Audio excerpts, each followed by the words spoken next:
Now Trump is starting negotiations. Now the Europeans and Zelensky are saying, oh my God. Well, Europe should have been negotiating. Out of the 720 members of the European Parliament, which one of them, majority of 500 of them, they vote to continue this war, to keep sending weapons. Let me mention a secret to the members of Parliament. If the United States stops, the war's going to stop. All of this came about because of American arrogance and stupidity. This goes back 30 years. If people really think that this started on February 22nd, 2022, my God, they could understand what it means for my country, the United States, to have been engaged in 100 regime change operations since the end of World War II, 100. In March 2022, the Russians and Ukrainians say, okay, we can settle this on the basis of Ukrainian neutrality. The United States and Britain told Ukraine, don't sign that agreement. Fight on. How should we think about foreign policy as Europe? If Europe acts like 27 individual countries, I'm sorry, it's going to get picked to pieces. How's it going to deal with Russia? How's it going to deal with China? How's it going to deal with the United States, if I could put it quite bluntly? The past ideas of Biden were the unipolar world. The current ideas are we take what we want. If we want Greenland, Canada, Panama, Gaza, we take it. Europe is going to need to have diplomacy. Not delusional diplomacy. Can I call it grown-up diplomacy? Not childish diplomacy, not propaganda-based diplomacy, not slogan-based diplomacy, not Russophobic diplomacy or Sinophobic diplomacy, but real diplomacy. NATO should have been disbanded in 1991 when the Warsaw Pact was disbanded and when the Soviet Union ended. The goal of NATO, of the US, it is to surround Russia. If you look at the Black Sea, you would have Ukraine, Romania, Bulgaria, Turkey, and Georgia completely surrounding Russia. For the United States, this was a game. For Russia, this is core national security. Who do you think is going to win? Who are you? I know a lot of people know you, but introduce yourself. It's interesting to see how you introduce yourself. I'm Jeff Sachs. I'm a professor at Columbia University and have been involved in global affairs and economic development for a long time. So, you know, I'm very excited today because you are not, with your brain, you are not only just giving your opinion, but you recently and for a long time, you are influencing also politics, which is amazing, just with your intellect and your opinion to influence politics around the world without being in big positions in politics. So it's amazing. I'm very excited. But there is a lot of news that we need to talk about. And recently you didn't give talks about the recent news about Ukraine and all this stuff. So how do you see the current state of the negotiations that is happening now without Europe, just with Russia and United States? Explain me everything about this. Well, first, thank God there are negotiations. This war can end. And Europe should have been involved in negotiations with Russia, but it said no. Ukraine should have been involved with negotiations with Russia, but Zelensky actually issued a decree back in October 2022, no negotiations. So there were no negotiations. Now Trump is starting negotiations. Now the Europeans and Zelensky are saying, oh my God. Well, Europe should have been negotiating. My advice to Borrell for years was go to Moscow, go talk. You're the diplomat. Didn't happen because the attitude here was, unfortunately, Russia's the enemy. We must defeat Russia on the battlefield. We must militarize. And so there were no diplomats around. All the people who called themselves diplomats were basically arms salesmen. They weren't engaged in diplomacy. Now we finally have some diplomacy started. It's good. It's crazy to me a lot, like majority, like out of the 700 members of the European Parliament, which one of them, 720, majority of 500 of them, they vote to continue this war, to keep sending weapons. So it's no wonder that they don't want us into negotiation. And I heard let me mention a secret to the members of parliament. If the United States stops, the war is going to stop. The United States has provided the arms, the financing for the armaments, the logistics. The Europeans can talk about continuing the war. I think it's a tragedy if they do, but it's not going to happen, actually. The war will end. What we could do better as Europeans to be more influential in this thing and to play a part of these talks? Well, all of this came about because of American arrogance and stupidity. Sorry to say. This goes back 30 years. I hope some people here understand that. This is not something that Putin started, although that's everybody's line. But if someone actually knows some history, and I do go back with advising Ukraine and Russia and the Soviet Union before that, so I've been involved personally in these issues since 1989. This is U.S. arrogance that goes back to 1992 when the Americans said, we run the world, we're the unipolar, sole, indispensable nation of the world, sole superpower. And then in 1994, Bill Clinton said, okay, we'll expand NATO and it'll just keep going eastward. We told the Soviets we won't move 1 inch eastward, doesn't matter, we're going to do it. We're Americans, we do whatever we want. And Zbig Brzezinski, people here know, they should go back and read his grand chessboard book, 1997, where he lays out Washington policy. He actually has a chapter, What Will Russia Do as NATO expands eastward? And his conclusion is they can't do anything. They'll have to agree to whatever the United States says. So people should learn a little bit of history. They should understand that the United States, their ally, destabilized the nuclear arms control framework in 2002 by unilaterally withdrawing from the anti-ballistic missile treaty. This was the single most destabilizing action by the United States, even more than so many other terrible things, because the nuclear arms framework is the centerpiece of stability with Russia.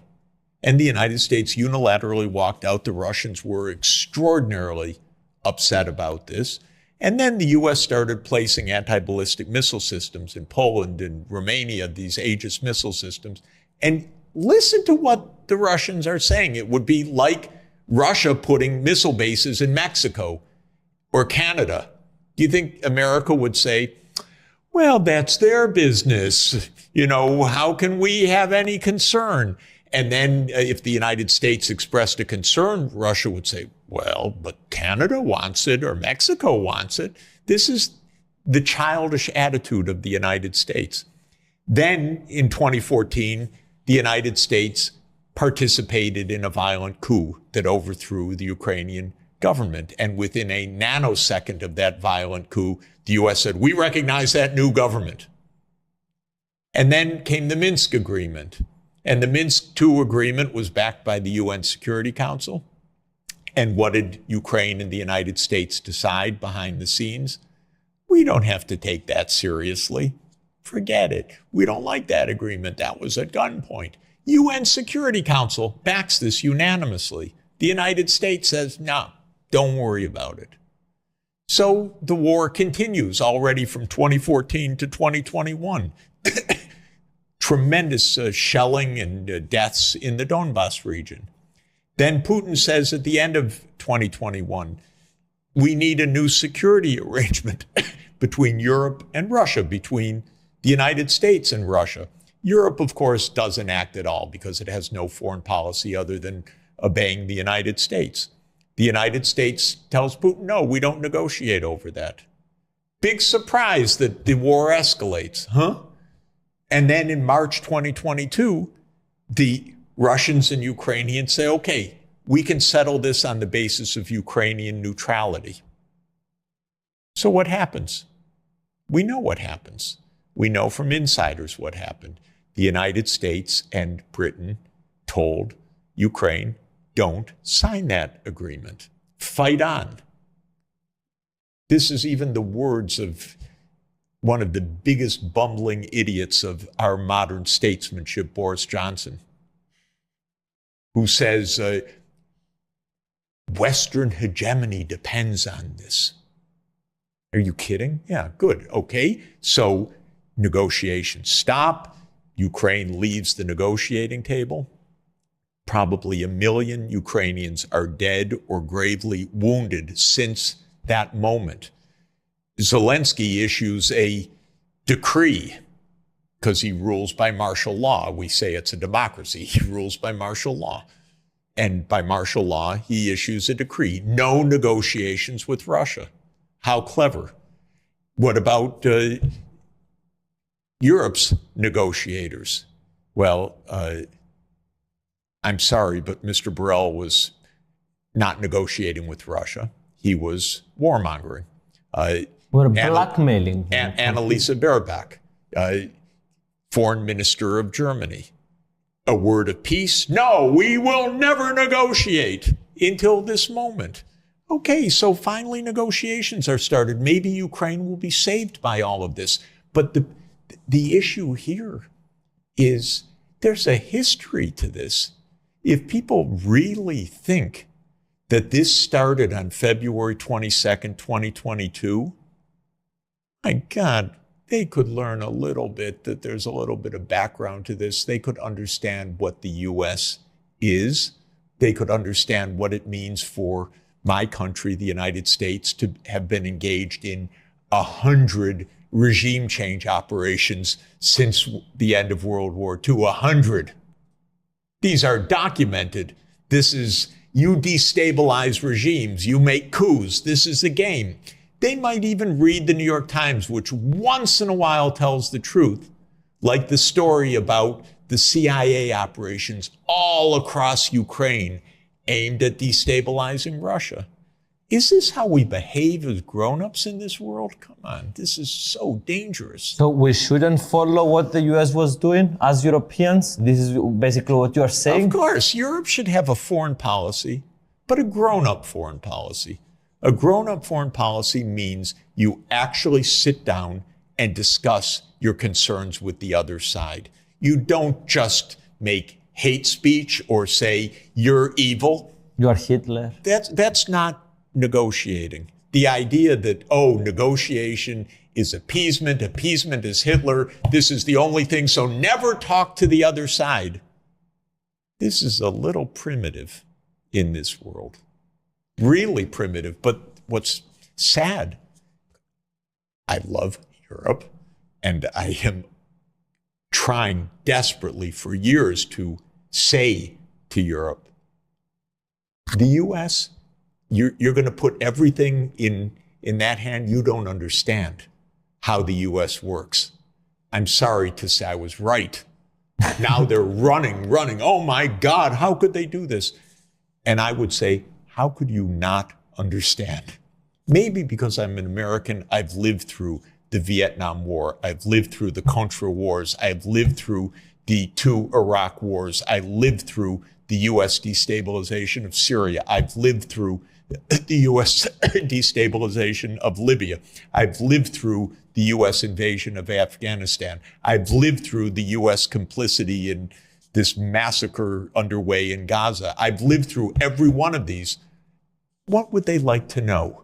That that's their great ally and shared values and all the rest? No, I'm afraid not. Europe needs a foreign policy. So I'm stupid 24 years old, even though I'm a member of the European Parliament. But can you explain me simply how should we think about foreign policy as Europe? Because we don't really have a common army. This is a bit complex. How we should act as foreign policy, in your opinion, in Europe? Yeah, first of all, it's a complicated, multipolar world with many great powers, not one. So it's not just the United States, but it's also Russia, it's China, it's India, and it should be Europe. Europe is a region of 400, of course, Europe is a region of 450 million people. It's got an economy that is around $20 trillion. It is the center of world culture and civilization, and it has foreign policy needs and risks. And just saying, okay, we let the US take care of all of this is not going to work. How's it going to work if the US invades Greenland? Is that going to work very well?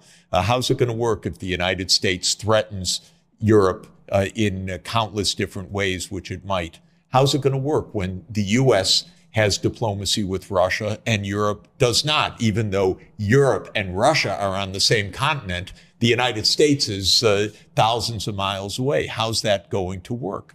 So Europe needs to act like Europe. If Europe acts like 27 individual countries, I'm sorry, it's going to get picked to pieces. I'm sorry about that. That, in fact, not only am I sorry about it. Because everyone will disagree, right? Well, everyone will disagree. And yeah, there's Russia, there's the United States doing this demand, there's this one making this demand, there's this one making this demand, internally disarray. How can that be to Europe's advantage? And, you know, as I study American history quite a bit, we had an experience, although it was more than 2 centuries ago. The United States started, as people know, as British colonies. There were 13 of them. Some had been set up by royal charter, some had been set up by migrants, and there were 13 distinct colonies.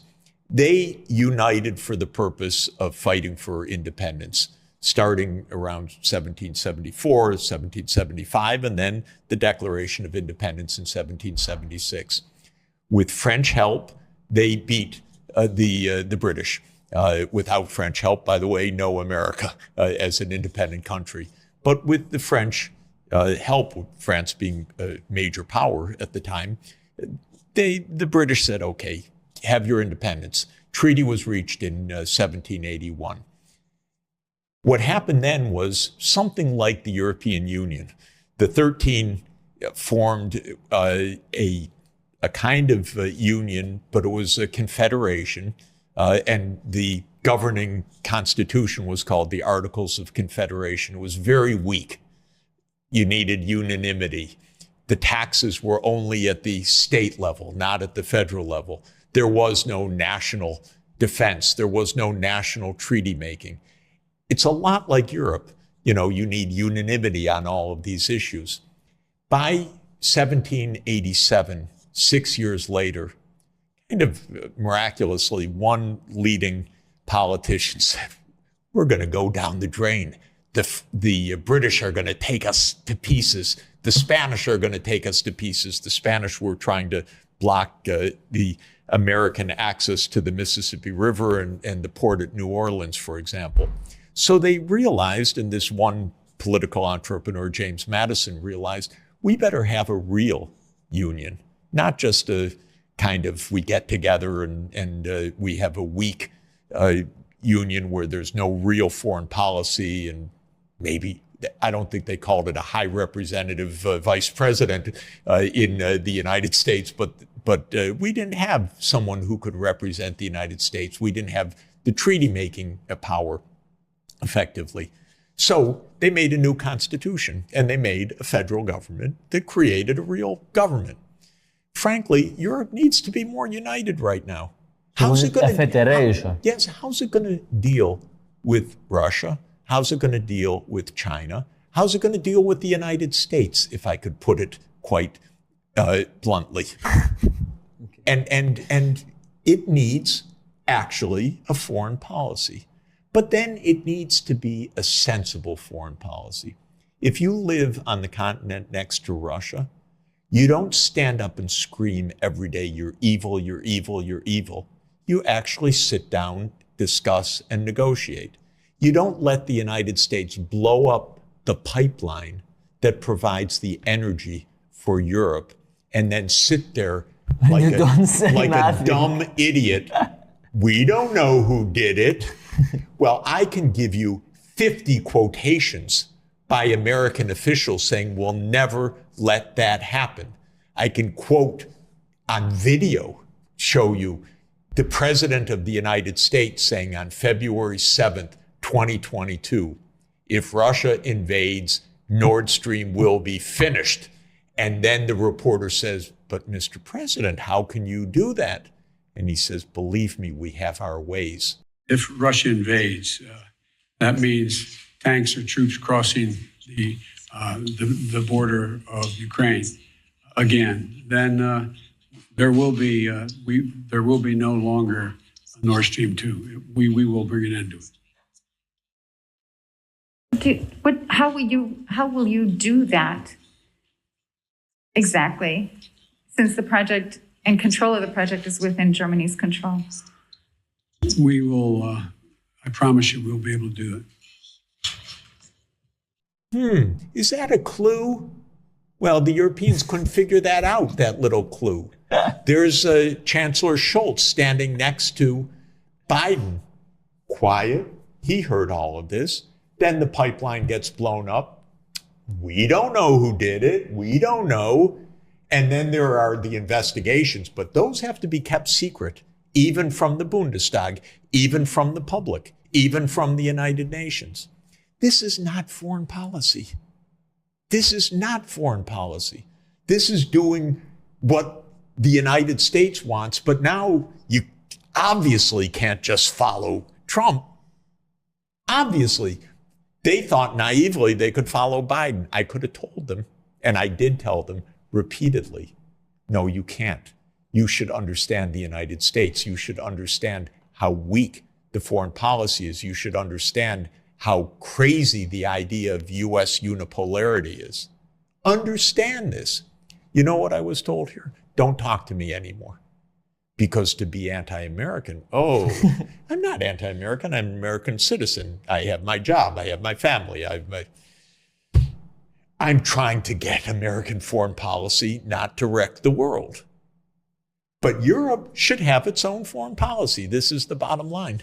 So to summarize what you said, you want Europe to stop following each other and just decide for themselves and for what is good for them. Yes. Make some alliance with Russia, make some alliance with China, make some alliance with United States when it's at use for us. Exactly. And to understand, because Europe does understand.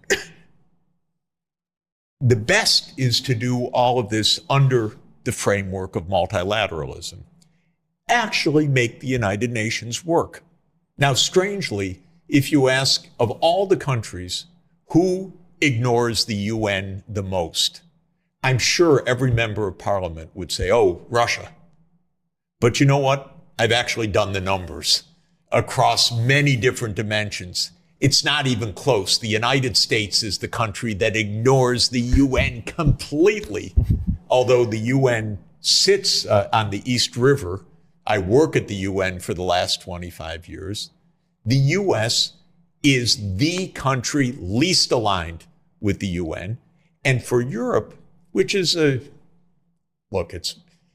it's a wonderful region of the world. It's got the highest living standards of the whole world. It needs its security. It needs to help other regions achieve this kind of quality of life, which is unique to Europe.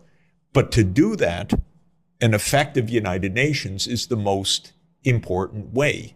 And so when I say be Europe in a way that promotes also a global rule of law, a global multilateralism, and stop just ducking under the United States, whatever the US does. And if you see a coup led by the United States, don't just stand there and say, oh, we can't say anything. That's our ally. We share values with them. If you see pipelines being blown up, if you see regime change operations,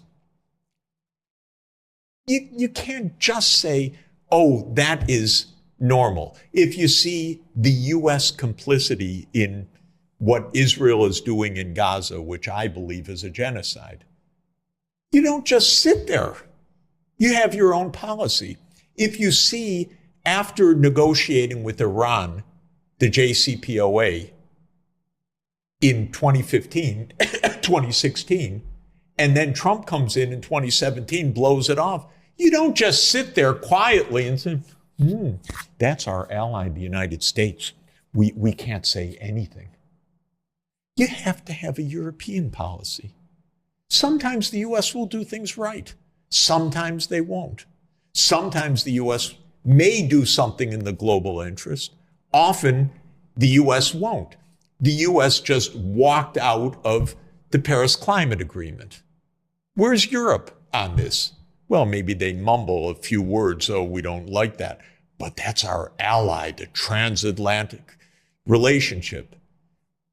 I don't want Europe and the U.S. to be enemies. I want Europe to be a unified Europe as one of the great power centers of the world, because I do believe in Europe, and I do believe what Europe stands for, sustainable development, is crucial and can work for the world, but not if it's all subservient to some crazy ideas in Washington.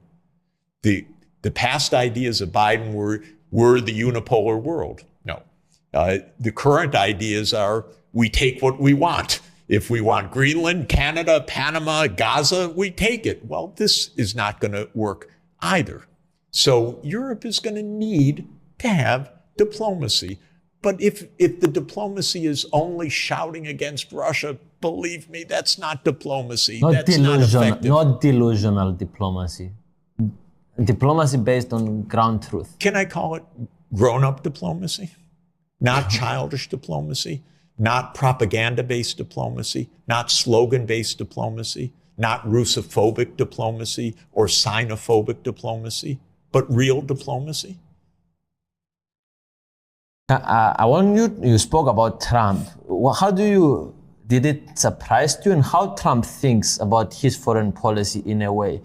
Now, is it true that I see that he's moving away a bit from Europe? He doesn't care that much about all this stuff, and he has other priorities. And can you define me what are his priorities from the underlying moves that you see? First of all, Washington is very noisy. Trump is, as an individual, very noisy. Every day, something a little bit different. So I wouldn't say that this is a deep strategy. But it's an exciting time for politics. Well, it's a very interesting time to watch. It's showmanship, and it's 24/7 media and so forth, but it's a little unstable. And Washington itself is very divided because we have a deep state, we have a CIA, we have a Pentagon, we have a military-industrial complex. They don't like some of this they like, and so on. So there are lots of contradictions. It's not a simple narrative. But the most basic points of Trump, I think, are the following. Trump, probably unlike Biden, says we're not the only major power. We're dealing with Russia, we're dealing with China. So that's a starting point. It's more realistic, actually. But there's a certain unrealism about it as well. Trump is probably thinking, okay, I'll make peace with Russia so that we can be more effective in making war with China. So I don't see all the goodwill so far. And it's very risky because there's a lot of anti-China emotion in Washington, because that also plays into the American arrogance. The whole idea of America... It was exciting to see deep-seek fear, that they are afraid so much of China. No, but the whole idea of America is American exceptionalism. And this manifests in a number of ways, but the basic idea is, for that mentality, America is number one. And so China's the biggest affront to that, more than Russia. So part of what's going on with Russia is we normalize with Russia so that we can focus on China, but not in the right way, but in a dangerous way. So it's not, you're afraid. It's not all a safe world right now.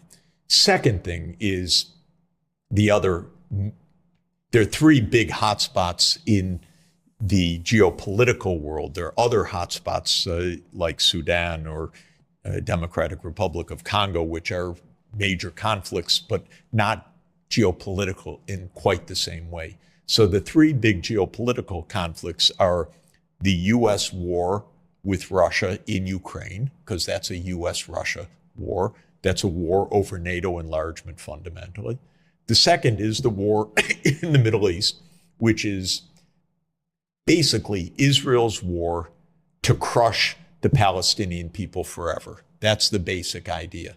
And the US has sided with that for decades because the US is in the hands of the Israel lobby to a very weird, really weird, and very discouraging extent. The third conflict is the US-China competition. What's that about? China's not doing anything bad to the US. It's not invading the US. It's not threatening the US. It's just too big.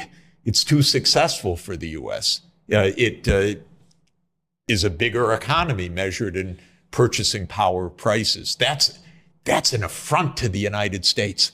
I can only tell you it's almost a neurotic reaction because China's too successful for the United States, so it has to be confronted. So those are the areas, and Europe doesn't show up in this, partly because Europe has been so subservient to the United States over decades that Trump doesn't even recognize Europe. He says, what's that? Why should they be at the negotiating table? Who are they? So the whole thing all he wants from Europe is buy more American weapons. So he's an arms salesman. But other than that, I don't think that there's much interest. Europe. That's why he's asking for everyone to increase the budget of NATO. Of right? course. And by the way, of course. But one thing for sure and quite serious, Europe should have its own defense, not NATO. It should have a European defense. And when it makes procurements, it should be European, not American procurements. If Europe's smart, why are you spending... You don't like the NATO alliance? It's not useful it's only useful for the US, you mean? NATO should have been disbanded in 1991 when the Warsaw Pact was disbanded and when the Soviet Union ended. What was NATO? NATO was to prevent a Soviet invasion of Europe. Russia was not invading Europe. Even now, the pop that you hear from the British or others, this is absurd stuff. Of course, Europe has security interests. Europe wants to make sure that the Baltic states are safe. So do I.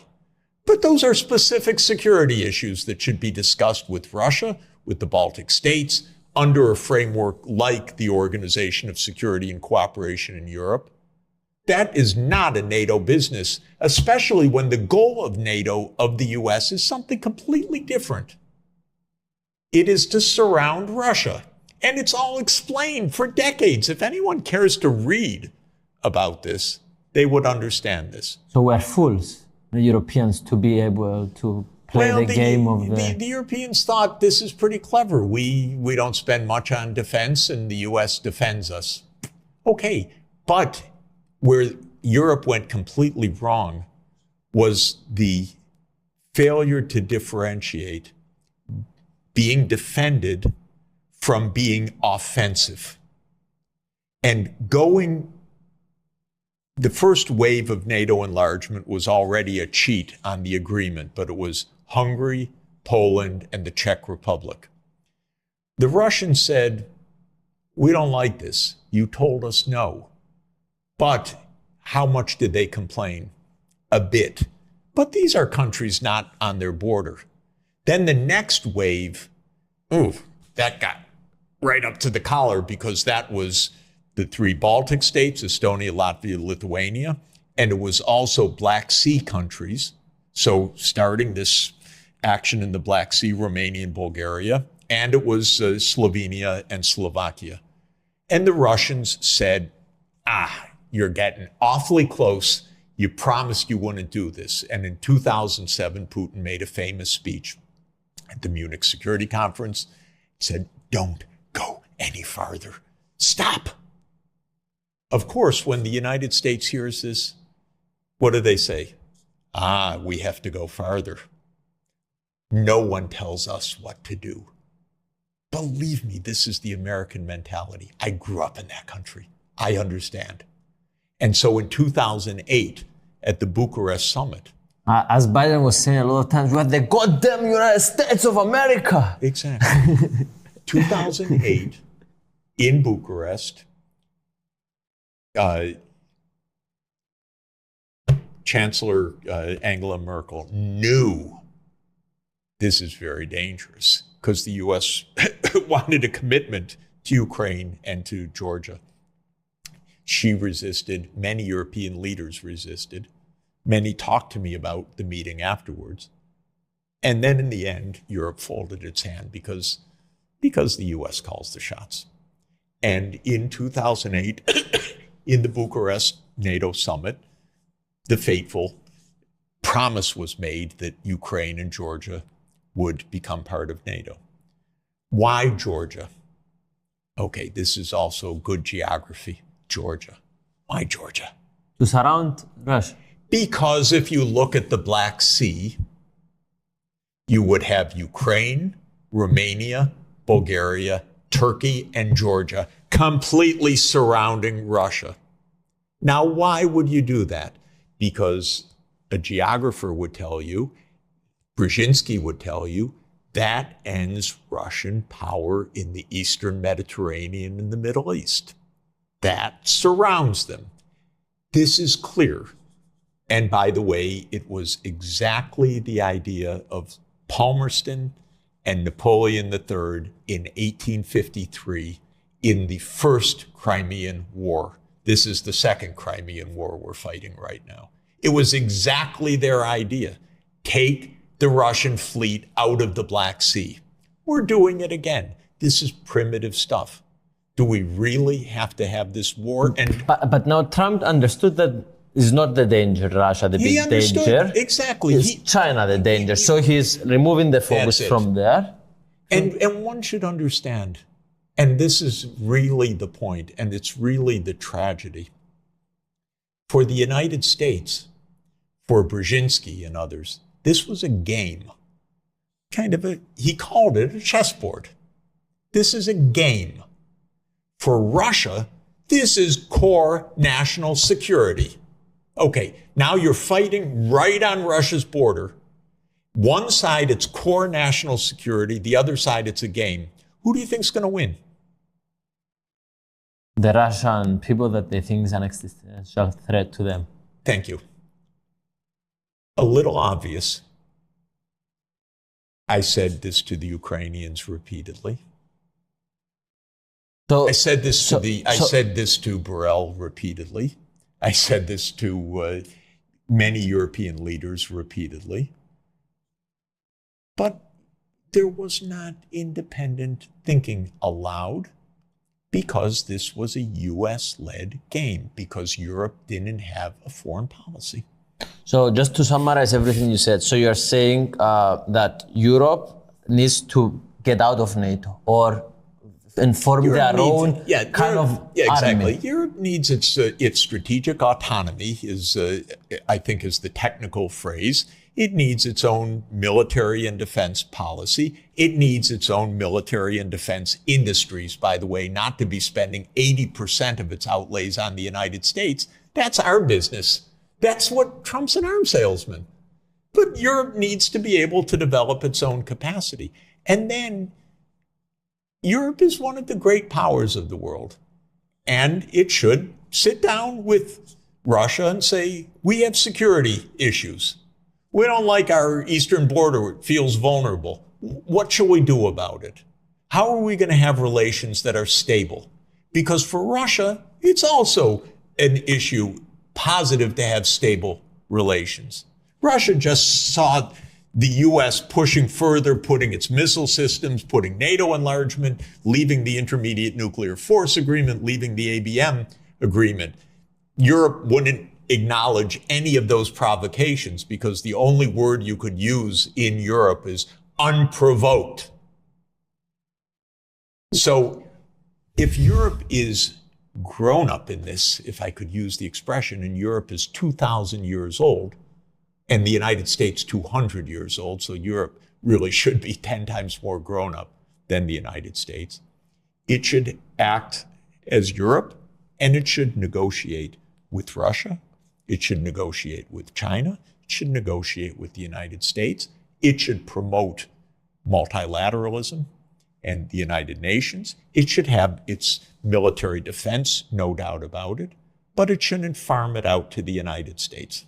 I'm a bit afraid of what you're saying because we are stupid, and it's proven that we are stupid, and we are going as a double-edged sword to have an army and to use it in the wrong way. By the way, Europe is not stupid.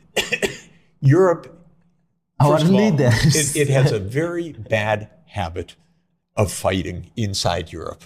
That is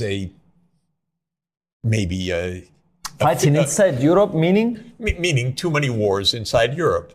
Since the fall of the Western Roman Empire in 476, it's been pretty fragmented, nonstop war.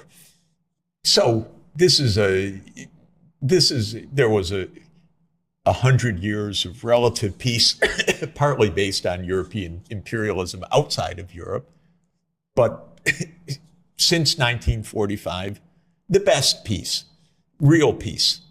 And Europe now should take that, strengthen the European institutions, not weaken them, but also understand that in our world today, you need a strong and independent Europe, which is reflecting European security issues.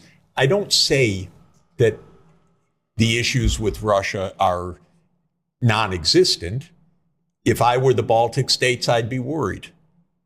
But Russia invading France, I don't think so. Russia invading Western Europe, no way. So there are real issues. And the real issues are, how do we make sure that this boundary is not a conflict line, but a proper line, a mutually respectful one? Well, to my mind, frankly, you wouldn't freeze $300 billion of Russian assets in Belgium, in Euroclear. You wouldn't taunt Russia every single day as if there weren't other reasons for all of this. You would say that, okay, we understand you had reasons for all of this, and many of them legitimate. We have our fears. Now, how do we work this out? Because whatever happens, we're sharing this continent together.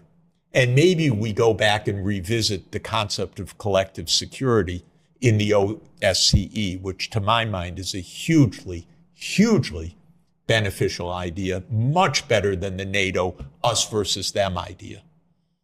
Another two questions, but before I say the last two questions, I want to say that with your ideas and all your interviews that you did and all this stuff, I saw a lot of them, and that's why I voted the way I voted to stop the war in the European Parliament. So your videos have an impact also in legislative and also in the stuff. So I don't know if that's Let's make peace together. This is good. That's hopeful for you to see the impact. The second to last question is Professor Mearsheimer is another great like you about foreign policy. And I know you have one difference in the way that you see the kind of word. Yes. So I saw some interviews and I didn't understand exactly what is the difference in your work, if you can explain us. So one simple way to say it is 3 conflict regions, Ukraine, Middle East, China.